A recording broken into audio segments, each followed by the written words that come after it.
दोस्तों स्टडी 91 के online platform में आप सभी का बहुत बहुत स्वागत है। दोस्तों आज आप सभी के समक्ष बीपीएससी ट्री 4.0 परीक्षा को ध्यान में रखते हुए अपने हिंदी के सवालों को लेकर मैं हाजिर हूं और आज हमारा दोस्तों 48 नंबर का लेक्चर है, यानी आज हमारा 48वां लेक्चर है। आज की क्लास अगर आप देखते हैं तो कुल 1440 सवाल दोस्तों आपके तैयार हो जाएंगे। ठीक है, धीरे धीरे दोस्तों हम 1500 सवाल के करीब पहुंचने वाले हैं और जो भी बीपीएससी परीक्षा को ध्यान में रखते हुए इंपॉर्टेंट सवाल बन सकते हैं वो दोस्तों मैं आप सभी के समक्ष प्रेजेंट कर रहा हूं और लगभग हिंदी के सभी चैप्टर पे हम चर्चा कर रहे हैं, चाहे रस हो, छंद हो, संधि हो, समास हो, अलंकार हो, उपसर्ग, प्रत्यय, पर्यायवाची हो, तत्सम, तद्भव, देशज विदेशज हो, या फिर दोस्तों शब्द रूप से के सवाल हो गए, वाक्य भेद के सवाल हो गए, वाक्य शुद्धि या शब्द शुद्धि के सवाल हो गए, मुहावरा लोकोक्ति का सवाल हो गया और सबसे बड़ी बात है हमारा साहित्य विशेषांक। जी हाँ दोस्तों, इन सभी सवालों पे हम चर्चा कर रहे हैं और याद रखेंगे इसके अलावा हमने एक स्पेशल बैच भी बना रखा है बीपीएससी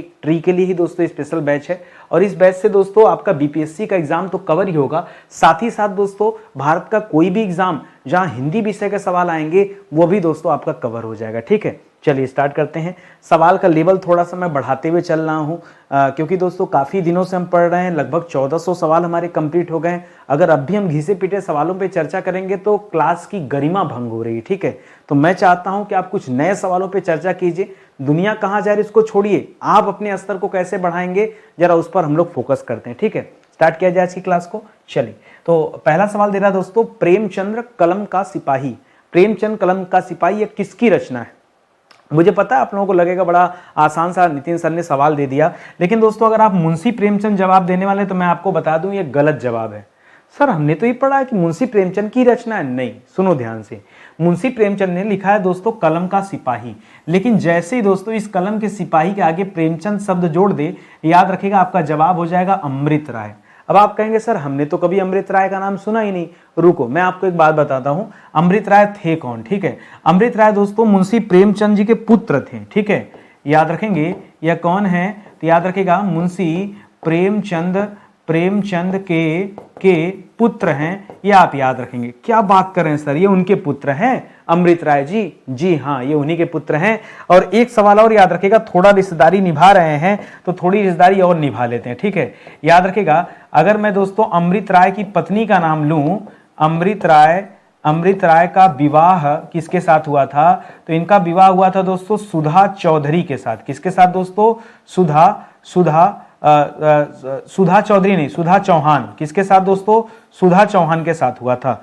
और थोड़ी रिश्तेदारी और बढ़ाता हूं मैं, आपको पता है सुधा चौहान किसकी पुत्री थी? सुधा चौहान दोस्तों ये सुभद्रा कुमारी चौहान का नाम सुना है? और ये सर झांसी की रानी वाली जो कविता लिखी है, हाँ हाँ उन्हीं की बात कर रहे हैं। तो याद रखेगा यह पुत्री थी, ठीक है, सुभद्रा कुमारी चौहान का। ठीक है, सुभद्रा कुमारी चौहान। ठीक है, सुभद्रा कुमारी चौहान ये माता है। ठीक है, ये माता है और ये इसको ऐसे लिख लो ना, बच्चा सोचेगा कुछ गड़बड़। ठीक है, और ये माता दोस्तों हो गई और सुधा चौहान क्या हो गई दोस्तों? ये पुत्री हो गई। ठीक है, तो ये दोस्तों आप याद रखेंगे अमृत राय के संदर्भ में। ठीक है, कुछ जानकारी मिली आपको? हाँ सर, आज की क्लास में तो बड़ी गजब की जानकारी आपने दे दिया। ऐसे मैं प्रतिदिन आपको जानकारी देता हूं, लेकिन पता नहीं क्यों आप आते नहीं क्लास में। ठीक है, चलिए और दोस्तों इसी तरह से पढ़ लेते। एक दो रचनाओं के बारे में जान लीजिए। रचनाओं के बारे में देखेंगे तो अमृत राय की दोस्तों एक पॉपुलर रचना है नागफनी का देश। ठीक है, नागफनी का देश। ठीक है, याद रखेंगे। अब तो जगह बचा नहीं तो आगे और भी रचनाएं मैं आपको बता देता। चलिए आगे बढ़ते हैं। करा एक है साध है सब सद है। ठीक है, एक है साध है सब सद है, सब साध है सब जाए। यह दोस्तों पंक्ति जो है किसकी है? कुछ काव्य पंक्तियां मैं प्रतिदिन आपको देता हूं और ऐसे भी सवाल बनते रहते। क्या कबीरदास जी की लाइन है? बिल्कुल भी नहीं। संत रैदास की लाइन है? बिल्कुल भी नहीं। सूरदास की नहीं, तुलसीदास नहीं, ये रहीम दास की लाइन है दोस्तों। और रहीम दास की रचनाएं कुछ लिख लीजिए। सबसे फेमस है दोस्तों रहीम सतसई। ठीक है, रहीम से एक बिहारी सतसई है। बिहारी सतसई की रचना कवियर बिहारी लाल जी ने किया, ये रहीम सतसई है। ठीक है, तो एक तो रहीम सतसई याद रखेंगे, दूसरा दोस्तों याद रखेगा इसी में सतसई में आगे श्रृंगार जोड़ देंगे तो श्रृंगार सतसई भी इन्हीं की रचना है। रहीम सतसई और सिंगार सतसई, ठीक है। इसके अलावा रास पंचाध्यायी, ठीक है, रास पंचाध्यायी बहुत इंपॉर्टेंट दोस्तों, ये भी परीक्षा में खूब पूछा जाता है। और एक और लिख लीजिएगा दोस्तों, रहीम रत्नावली, ठीक है, ये तो नाम ही लिखा है इसमें आगे तो आप पहचान जाएंगे बहुत अच्छे से, रहीम रत्नावली। ये सब रचनाएं किसकी दोस्तों? रहीमदास जी की रचनाएं हैं, इसको आप ध्यान में रखेंगे। और ये पंक्ति भी दोस्तों किसकी है? रहीमदास जी की, ठीक है। चलिए आगे बढ़ते हैं, कुछ अलग सवालों पे हम चर्चा करते हैं। अगला दे रहा है समन्वय। समन्वय दोस्तों एक पत्रिका है, आपको बताना है कि पत्रिका का संपादन दोस्तों किसने किया था? क्या माखनलाल चतुर्वेदी जी ने किया था? बिल्कुल भी नहीं। माखनलाल चतुर्वेदी की पत्रिका का नाम था कर्मवीर। कौन सी पत्रिका थी दोस्तों? इन्होंने कर्मवीर का संपादन किया था। बालकृष्ण शर्मा नवीन जी ने इन्होंने प्रभा नामक पत्रिका निकाला था। मदन मोहन मालवीय जी ने इन्होंने अभ्युदय नामक पत्रिका निकाला था, अभ्युदय, ठीक है। यहां पर दोस्तों सूर्यकांत त्रिपाठी निराला हो जाएगा, इन्होंने समन्वय नामक जो है पत्रिका लॉन्च किया था, समन्वय, ठीक है। तो यहाँ पे दोस्तों क्या हो जाएगा? समन्वय जो है आपका सही जवाब हो जाएगा। काशी प्रसाद जायसवाल जो थे, इन्होंने पाटलिपुत्र पत्रिका निकाला था। कौन सा? पाटलिपुत्र पत्रिका का था, ये आप याद रखेंगे। इसी तरह से दोस्तों पिछली क्लास में हम लोगों ने प्रेमचंद की पत्रिका पढ़ा था। प्रेमचंद जी ने दोस्तों हंस नामक पत्रिका निकाला था। क्या? हंस नाम का एक पत्रिका निकाला था। तो इस तरह से दोस्तों पत्र पत्रिकाओं से संबंधित भी बहुत सारे सवाल पूछे जाते हैं, तो आप थोड़ा अलर्ट होकर इन सवालों को भी पढ़िए। नहीं पढ़ा है तो हिंदी को थोड़ा नजदीक से आपको जानने की जरूरत है, ठीक है। अगला सवाल कर जैनेन्द्र कुमार एक लेखक का नाम है, इनकी किस रचना पर इन्हें साहित्य अकादमी पुरस्कार दिया गया? जैनेन्द्र कुमार को दोस्तों साहित्य अकादमी पुरस्कार कब दिया गया और किस रचना पर, दोनों बताना है।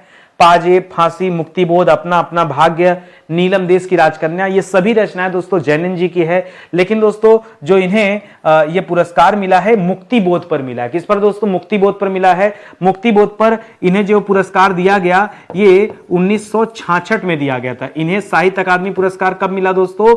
1966 में साहित्य अकादमी दिया गया और आगे चल के इनको पद्म भूषण भी मिला है, ठीक है। 1971 ईस्वी में दोस्तों इनको क्या दिया गया? पद्म भूषण पुरस्कार भी दिया गया, ठीक है। ये आप ध्यान दीजिएगा, ठीक है। दूसरा सर्वोच्च सम्मान है, सबसे बड़ा तो दोस्तों पद्म विभूषण हो जाएगा, भारत रत्न हो जाता हो तो बहुत बड़ा हो गया, ठीक है। पद्म पुरस्कारों में 3 पुरस्कार होते हैं, सबसे नीचे होता पद्मश्री, उसके ऊपर होता पद्म भूषण और उसके ऊपर होता पद्म विभूषण, ठीक है। इस तरह से 3 होते हैं, तो इनको पद्म भूषण मिला हुआ था, इसको आप जो है ध्यान में रखिएगा, ठीक है। जैनेन्द्र जी की बात कर रहा हूं, ठीक है, 1971 में इन्हें मिला था। अगला सवाल करा अमृत और विष। अमृत और विष दोस्तों किसकी रचना है? ठीक है, सोचिए समझिए तब बताइए। अमृत और विष किसकी रचना है? क्या सुमित्रानंद पंत की रचना है? बिल्कुल भी नहीं, ठीक है। क्या भगवती चरण वर्मा? नहीं। यह रचना दोस्तों अमृतलाल नागर की। किसकी रचना दोस्तों? अमृत और विष, जी हाँ, इनको भी दोस्तों साहित्य अकादमी पुरस्कार मिल चुका है। ये अमृतलाल नागर जी की रचना दोस्तों, ये आप याद रखेंगे। और इनकी कई सारी स्पेशल कृतियां हैं, जिसमें सबसे पॉपुलर दोस्तों मानस का हंस, ठीक है, जो सबसे ज्यादा परीक्षा में आता है। सबसे ज्यादा वैसे तो अमृत और विषी आता है, दूसरे नंबर पे दोस्तों जो सबसे ज्यादा पूछा जाता है वो मानस का हंस पूछा जाता है, ये आप याद रखेंगे, ठीक है। इसके अलावा दोस्तों क्या रचना है? खंजन नयन, ठीक है, खंजन नयन, ठीक है, खंजन नयन याद रखेगा। एकदा नैमिषारण्य याद रखेगा, एकदा नैमिषारण्य, ठीक है, एकदा नैमिषारण्य, ये भी आप याद रखेंगे। किसकी रचना दोस्तों? ये अमृतलाल नागर जी की नैमिषारण्य, ठीक है, ये अमृतलाल नागर जी की रचना, इसको भी याद रखेंगे, ठीक है। चलिए और आगे बढ़ते हैं दोस्तों। अगला सवाल कर बिहार की अपनी लिपि कौन सी है? दोस्तों लास्ट वाली क्लास में मैंने एक सवाल आपको दिया था कि बिहार में दोस्तों एक बोली है दोस्तों मैथिली, ठीक है, मैथिली की अपनी लिपि भी देखने को मिली है, ये मैंने आपको बताया था, ठीक है। इसके अलावा दोस्तों बिहार की अपनी लिपि कौन सी है? तो गुरुमुखी नहीं है दोस्तों, गुरुमुखी दोस्तों यह पंजाबी की लिपि होती है, ठीक है। देवनागरी दोस्तों यह जो है ये हिंदी की लिपि है। कैथी लिपि दोस्तों याद रखेगा, पंजाब की अपनी लिपि है। कोलोमा और अलोचिकी दोस्तों गलत लिखा हुआ है, यहां पर कैथी हो जाएगा। कैथी को दोस्तों महाजनी भी कहा जाता है, ठीक है। कैथी को और क्या कहते हैं? इसको महाजनी लिपि भी कहते हैं, महाजनी लिपि भी कहते हैं। बिहार की अपनी लिपि है, इसको भी दोस्तों आप याद रखेंगे। बाकी जो कोलोमा दे रहा है ना, कोलोमा बिहार का नहीं, ये त्रिपुरा की लिपि है। कोलोमा दोस्तों कहां की लिपि है? यह त्रिपुरा राज्य की लिपि है। और ये जो ओलचिकी लिपि है ना, ये ओलचिकी दोस्तों, आपने संथालियों का नाम सुना है? तो याद रखिएगा संथालियों की लिपि है, ठीक है, संथालियों की लिपि है ओलचिपी। क्या नाम है? ओलचिपी। तो थोड़ी सी बातें और याद रखेगा। कैथी बिहार की अपनी लिपि है, जी हां, बिहार की अपनी लिपि का नाम क्या? कैथी। और मैथिली वाले में पिछली क्लास में मैंने आपको बताया था तिरहुत।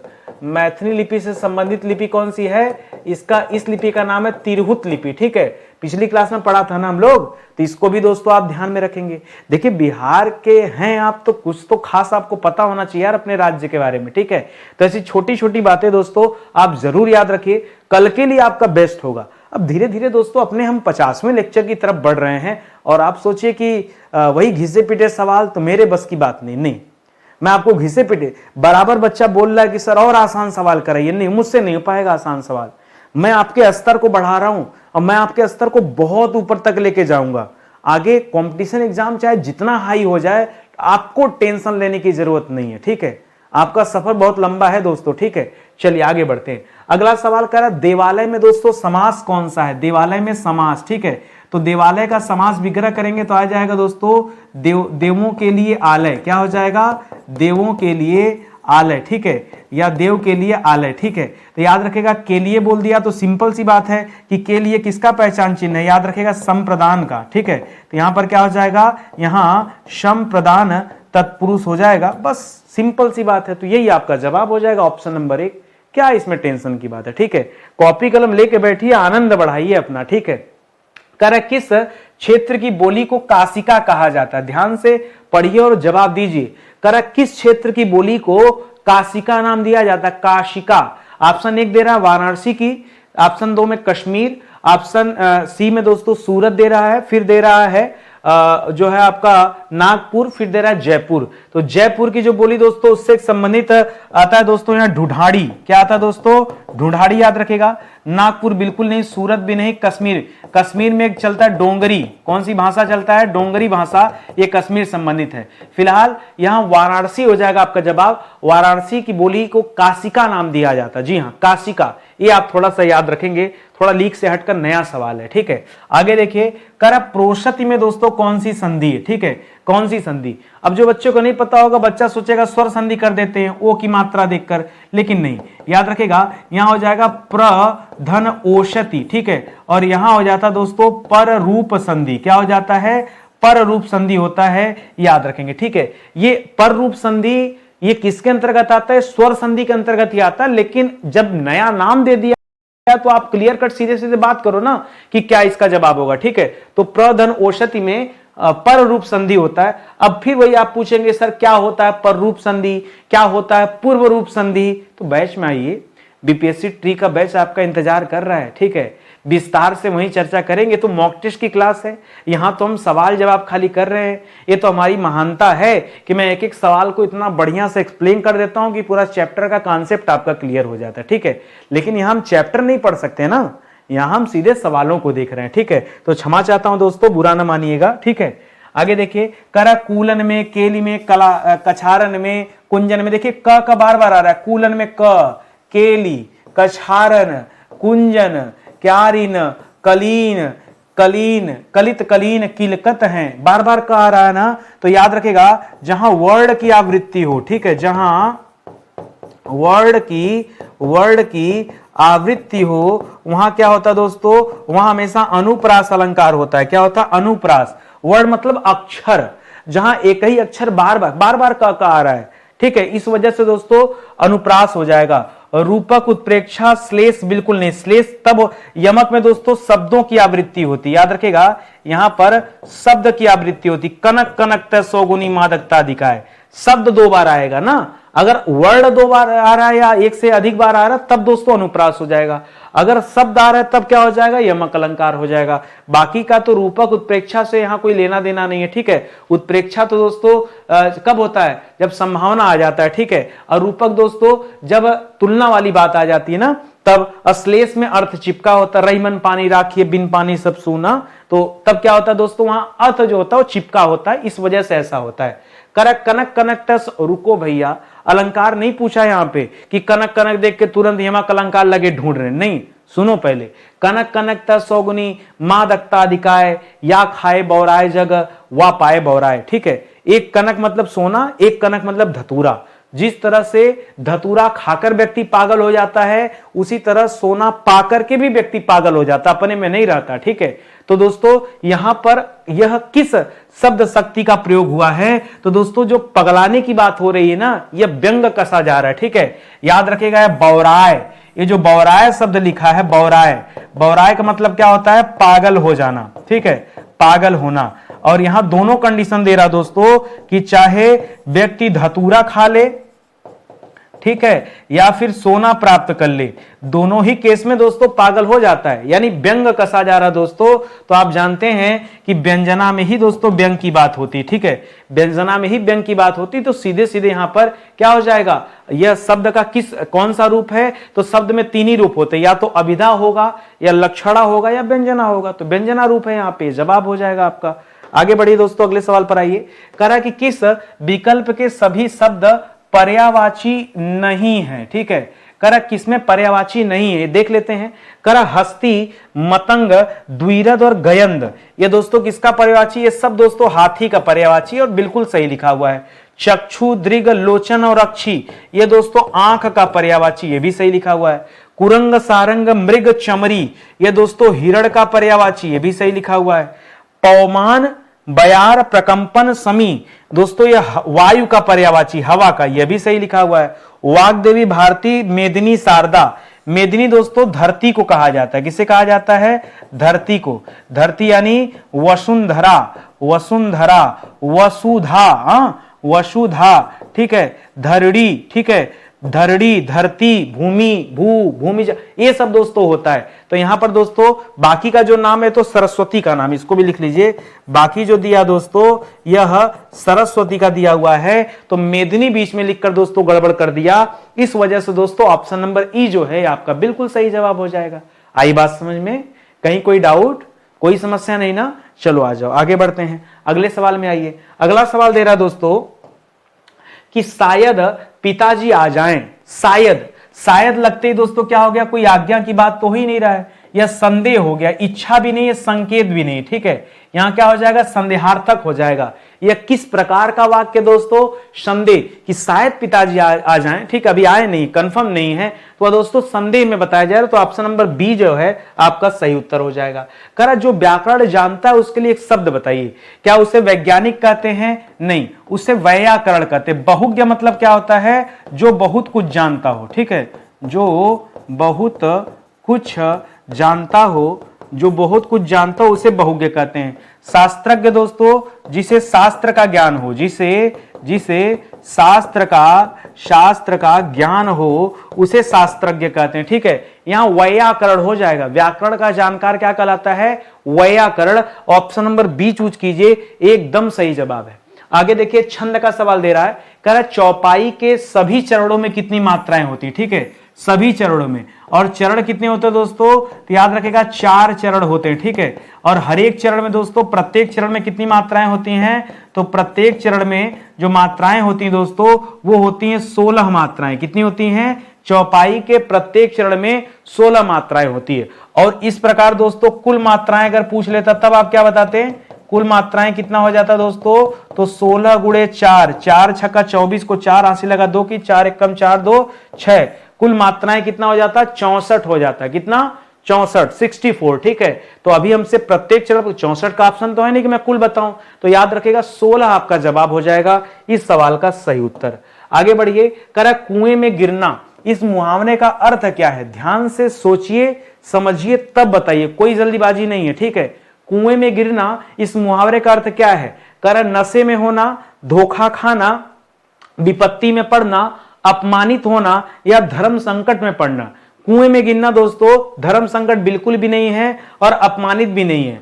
नशे में होना नहीं, धोखा खाना नहीं, विपत्ति में पड़ने को कहा जाता है कुएं में गिरना। जी हां, थोड़ा सा एक्सीडेंटल सवाल है, ज्यादातर बच्चे यहां कंफ्यूज होंगे और रुक के गूगल भी करेंगे, कर लीजिए गूगल, लेकिन जवाब तो दोस्तों यही सही है। ठीक है, विपत्ति में पड़ना इस सवाल का क्या हो जाएगा? बिल्कुल सही जवाब हो जाएगा। ठीक है, चलिए आगे आइए। कह रहा निम्नलिखित में से किस वाक्य में सर्वनाम संबंधी अशुद्धि है। ठीक है, सर्वनाम, सर्वनाम कहते किसे हैं, जो संज्ञा के स्थान पे प्रयुक्त हो, इसी सर्वनाम कहते हैं ना, बचपन से पढ़ते आ रहे हो, जो संज्ञा के स्थान पर प्रयुक्त होता है उसे हम क्या कहते हैं, सर्वनाम कहते हैं। तो यहां तो सुरेश दे दिया तो संज्ञा हो गया, जनता ये भी संज्ञा में आ जाएगा, प्रेमचंद ये भी संज्ञा में आ जाएगा, यह शब्द दोस्तों सर्वनाम में आएगा, गीता तो आएगी नहीं। ठीक है, तो ऑप्शन नंबर डी, सिंपल सा सवाल दिया।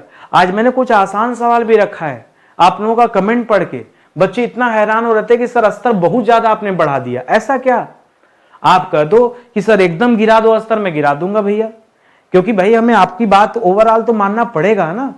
ठीक है, मुझे मेरे मन की करने दोगे तो मैं आपका स्तर साथ साथ बढ़ाऊंगा, घबराया मत करो। अगर मान लो 30 सवाल में से आप कम नंबर पाए रहे हैं तो घबराइए मत, आपको मैं घोड़ा बना रहा हूं, घोड़ा, गधा नहीं बना रहा हूं कि आप जो है भेड़ चाल में चलते रहिए और गायब हो जाए भीड़ में। आप घोड़े हैं, घोड़े। ठीक है, जिस दिन रेस में आएंगे ना उस दिन आप धीरे भी चलेंगे तो भी बहुतों से आगे होंगे। बस ये जान जाइए, अगर मेरे साथ पढ़ रहे हैं तो मेरे बच्चे बहुत आगे चलते हैं, लोगों से हटकर, भीड़ से हटकर चलते हैं। ठीक है, आइए आगे बढ़ते हैं दोस्तों, अगले सवाल पर आते हैं।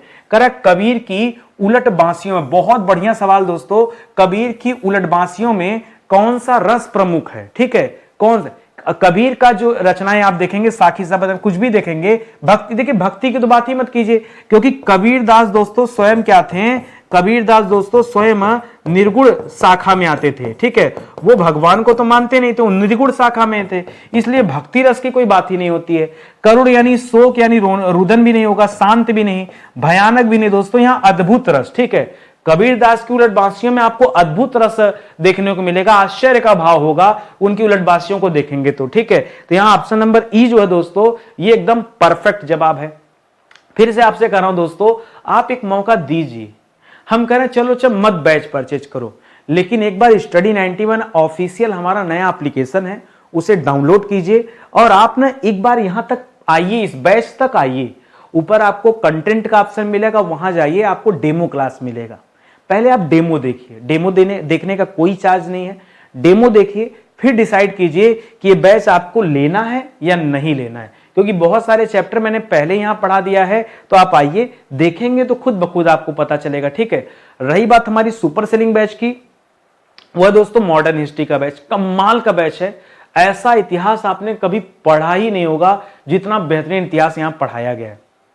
आप साथ देंगे तो बहुत अच्छी अच्छी चीजें सीख पाएंगे। और मैं इस समय एक ऐसे फाउंडेशन बैच पर काम कर रहा हूं कि मेरा अपना मानना है कि बच्चों को एक ही विषय बार बार पढ़ने की जरूरत नहीं होनी चाहिए। वो एक विषय को जीवन में सिर्फ एक बार पढ़ें। पूरा जीवन पढ़ोगे क्या, सिलेक्शन लेके घर नहीं जाना है क्या लौट के?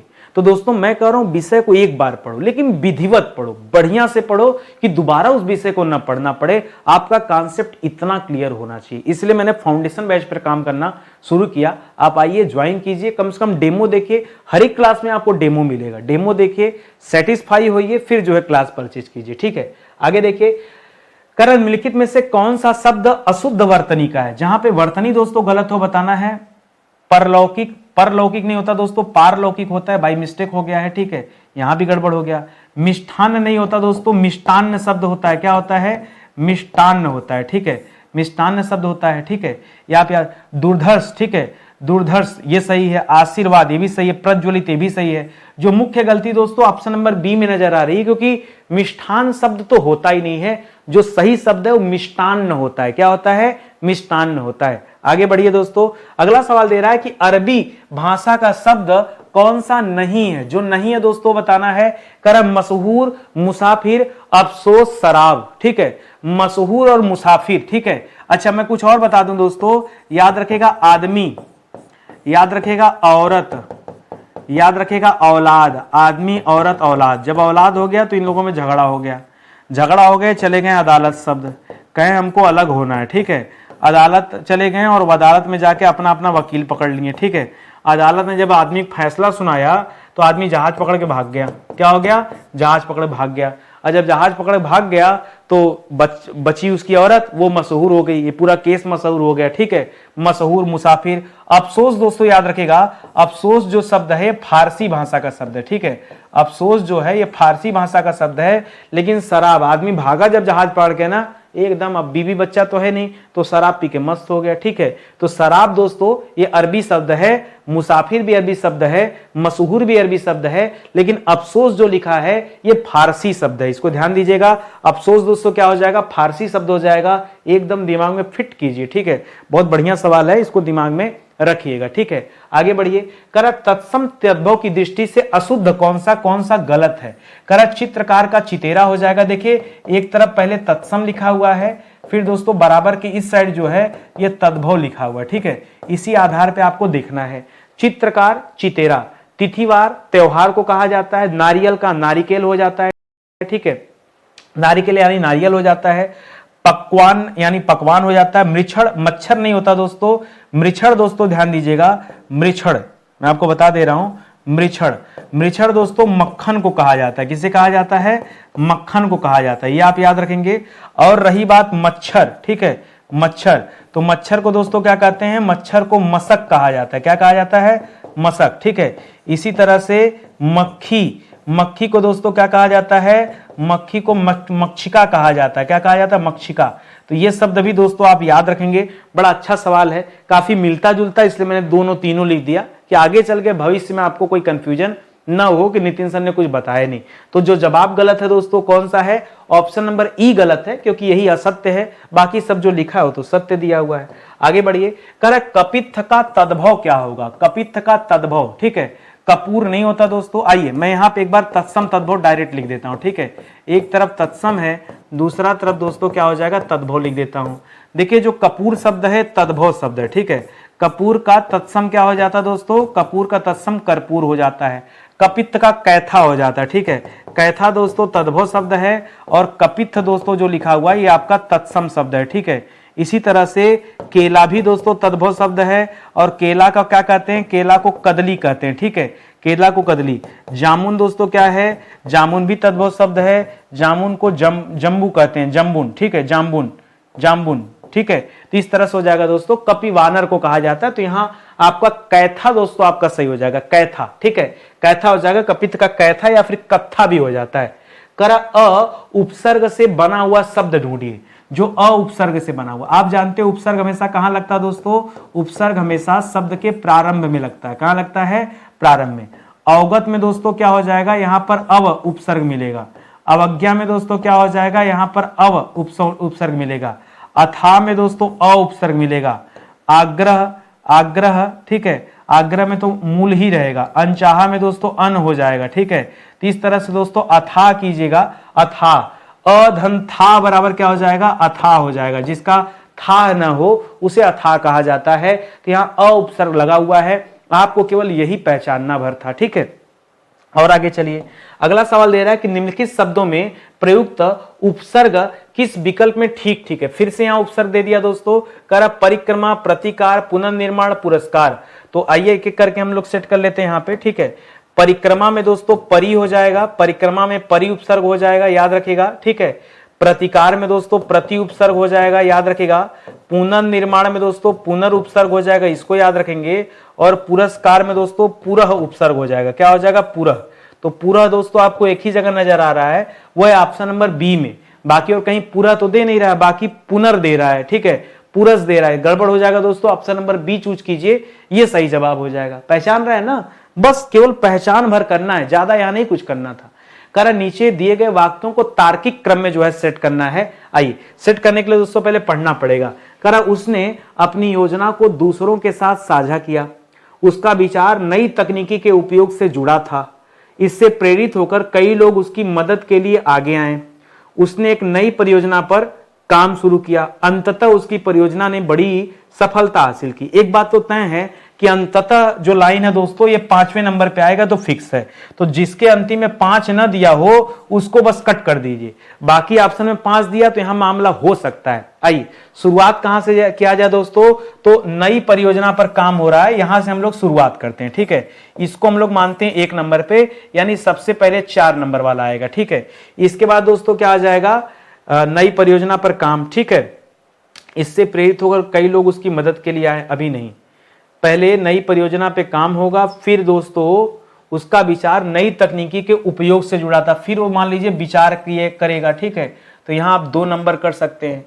फिर उसने अपनी योजना को दूसरों के साथ साझा किया, ठीक है, ठीक है, जब जुड़ेगा तो दोस्तों लोगों को साझा भी करेगा, तो यानी ये वाला लाइन आएगा दूसरे नंबर पे, ये वाला लाइन आएगा तीसरे नंबर पे, ठीक है, इस तरह से आ जाएगा।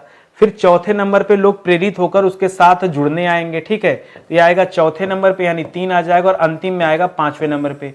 तो 4 2 1 3 5 कहीं है ऑप्शन में, 4 2 1 3 5 यहां मिल रहा है, ठीक है। देखिए न मिले ना तब हम थोड़ा सा आगे पीछे सोचेंगे, वैसे ज्यादातर मैच हो जाता है, सोचेंगे तो सही सही मैच हो जाएगा, आप भी करना चाहेंगे तो कर लेंगे, बहुत कठिन ये सवाल नहीं है। अच्छा, कुछ बच्चों ने मुझसे कमेंट किया था कि सर ना एनसीईआरटी से जो है पैराग्राफ सर लीजिए, तो मैंने एनसीईआरटी से ही पैराग्राफ लेना शुरू कर दिया।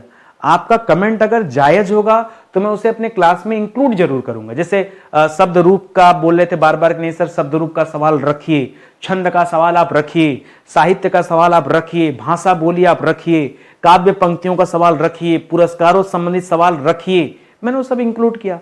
आप बोलिए आपको चाहिए क्या, ठीक है, मैं कोशिश करूंगा कि उन सवालों को दोस्तों शामिल किया जाए ताकि आप और निखर कर आए। भाई मैं तो चाहता हूं कि जो पढ़ने वाले हैं वो बस खाली आग्रह करें कि आपको क्या पढ़ना, कैसे पढ़ना, ठीक है। चलिए यहां पर दोस्तों पुनः आप पढ़ना शुरू कीजिए। कर भारत में खरीफ की फसलें किस मौसम में उगाई जाती हैं? क्या दे दिया दोस्तों, खरीफ की फसल ये किस मौसम में उगाई जाती है आपको बताना है। करा करग्रीष्म, शरद, वर्षा, शीत या बसंत। आइए पढ़ते हैं। कर भारत एक कृषि प्रधान देश है जहां अधिकांश जनसंख्या कृषि पर निर्भर करती है। भारत में 2 मुख्य फसल चक्र देखे जाते हैं, रबी और खरीफ। वैसे जायद भी है, जायद गर्मी में होता है, और गर्मी में जायद माने होता है ज्यादा, ऐसे याद रखिए, जायद मतलब ज्यादा। ऐसी फसलें जिसमें पानी ज्यादा हो, क्योंकि भीषण गर्मी में लोगों को पानी चाहिए। आप ककड़ी खाते हैं, ककड़ी पानी होता है, खीरा पानी होता है, तरबूजा पानी, खरबूजा पानी, समझ रहे ना, पानी वाला जितना आइटम है वो सब उसमें आएगा, ठीक है।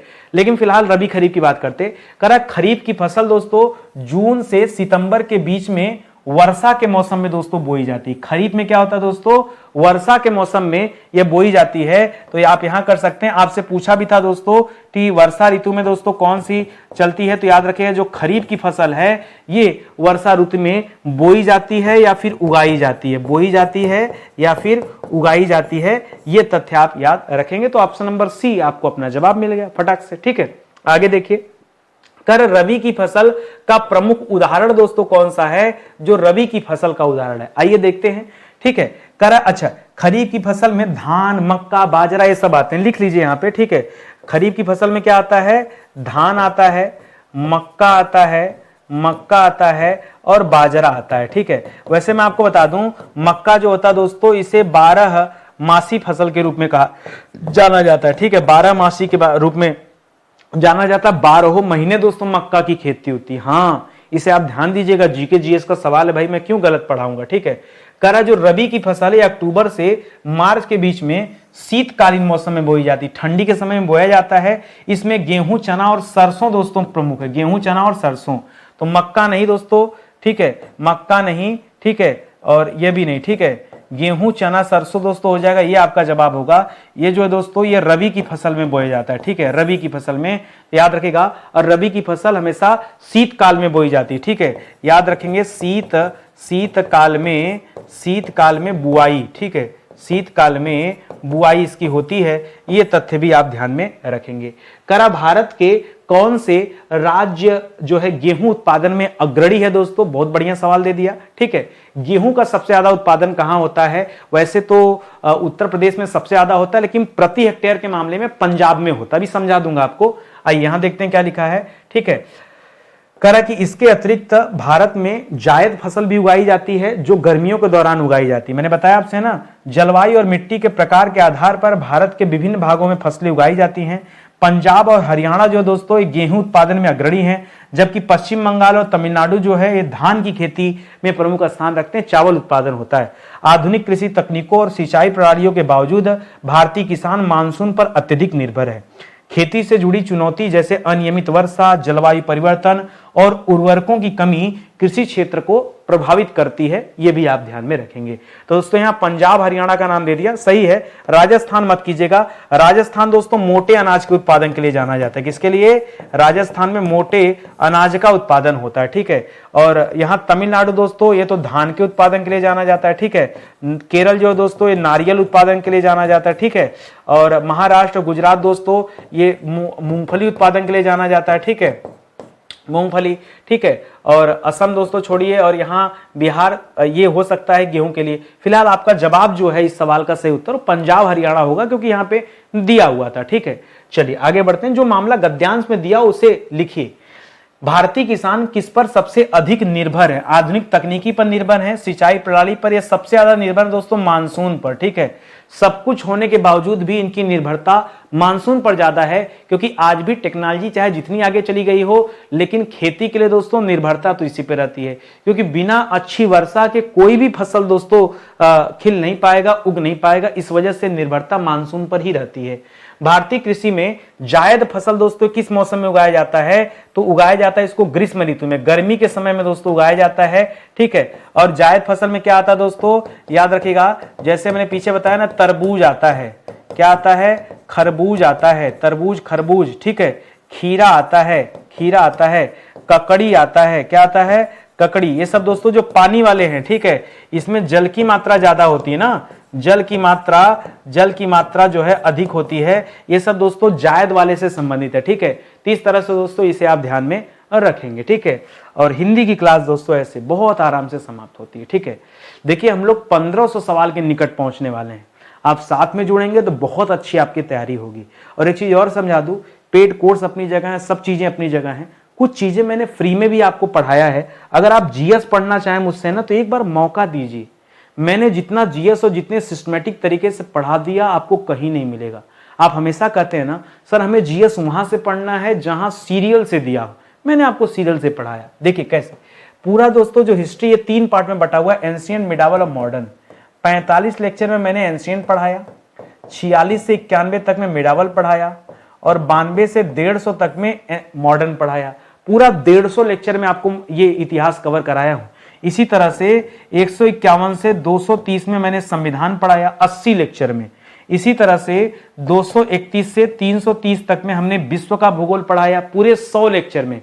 खाली विश्व का भूगोल केवल 100 लेक्चर में मैंने पढ़ाया पूरा 100। इसके अलावा फिर 331 से हम लोग आ गए दोस्तों 419 नंबर तक, ठीक है। अगर ध्यान देंगे तो इसमें हम लोग 89 क्लास दोस्तों कवर कर चुके हैं ज्योग्राफी में, जबकि अभी समाप्त नहीं हुआ, अभी चल रहा है। ये तो स्टार्ट है अभी, ठीक है, चल रहा है। बहुत जल्द दोस्तों समाप्त हो जाएगा। जैसे ही समाप्त हो जाता है फिर दोस्तों हमारा ज्योग्राफी खत्म होगा तो हम लोग साइंस की तरफ बढ़ेंगे, फिजिक्स केमिस्ट्री बायो पढ़ेंगे। तो आप मौका दीजिए हमें, और बहुत कुछ हमने सीरियल से पढ़ा रखा है, सिर्फ आना है और आपको अपनी तैयारी स्टार्ट कर देनी, ठीक है। और ये हमारा नया एप्लीकेशन दोस्तों स्टडी 91 ऑफिशियल, इससे जुड़िए। जिस किसी को कुछ और जानकारी चाहिए वो सिर्फ हमसे व्हाट्सएप पे जुड़ सकता है दोस्तों, 7007734525। ध्यान दीजिएगा इस नंबर पे आप व्हाट्सएप पे कनेक्ट होइए। मैं आपको व्हाट्सएप क्यों बोलता हूं दोस्तों, हो सकता है कि आप कॉल करें और जो है हमसे संपर्क ना हो पाए। व्हाट्सएप पे अपना मैसेज लिखेंगे तो रिप्लाई आपको पक्का मिलेगा। ये नंबर सेव कर लीजिए, ऑफिशियल नंबर है 7007734525। आपको किसी भी तरह की कोई इंफॉर्मेशन चाहिए तो सब कुछ यहां से मिल जाएगा। रही बात पीडीएफ की, तो इस क्लास की पीडीएफ दोस्तों हमने बैच में अवेलेबल करा दिया है, ठीक है। आप अगर बैच ज्वाइन करते हैं बीपीएससी का तो उसमें पूरा ये 48 लेक्चर जो है पूरा आपको पीडीएफ वहां पे मिल जाएगा। इसी तरह से दोस्तों आज का सेशन समाप्त होता है। लाइक कमेंट कर दीजिएगा अगर आपको अच्छा लगेगा, बाकी सब आपकी मर्जी है। आप वही करते हैं जो आपका मन करता है, ठीक है। मैं भी वही करता हूं जो मेरा मन करता है। मेरा मन करता है मैं सवाल के स्तर को बढ़ाऊं, अच्छे से पढ़ाऊं, करता हूं, ठीक है। और जो कुछ मन करता है आपसे बोल भी देता हूं। कोई बात का बुरा लगा हो तो क्षमा चाहता हूं आप सभी से। मिलते हैं अगले लेक्चर में, तब तक के लिए बहुत बहुत धन्यवाद आप सभी का। जय हिंद, जय Bharat. Thank you so much.